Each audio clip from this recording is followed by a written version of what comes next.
اب میں ایسی شخصیت کو دعوت دینے جا الحمدللہ کفا وسلام علی عبادہ الذین اصطفیٰ اما بعد اعوذ باللہ من الشیطان الرجیم بسم اللہ الرحمن الرحیم یا ایھا الذین آمنوا اتقوا اللہ وکونوا مع الصادقین۔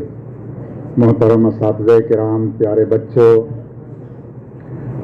ابھی کچھ دنوں پہلے میرا بہار کا سفر ہوا، اپنے وطن کا، بغیر تمہید کے، کوئی تقریر، کوئی مرتب وعظ نصیحت نہیں ہے۔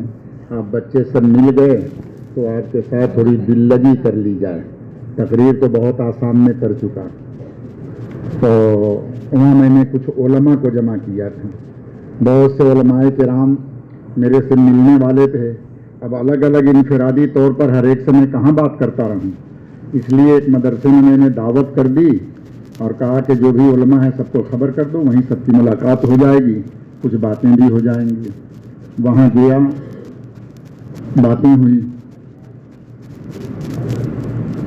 ان باتوں کے بعد ایک صاحب نے آ کر کے مجھ سے سنایا کہ ایک مولانا صاحب کہہ رہے تھے کہ حضرت آج سے پکا ارادہ کر لیا کہ اب کبھی نماز نہیں چھوڑوں گا۔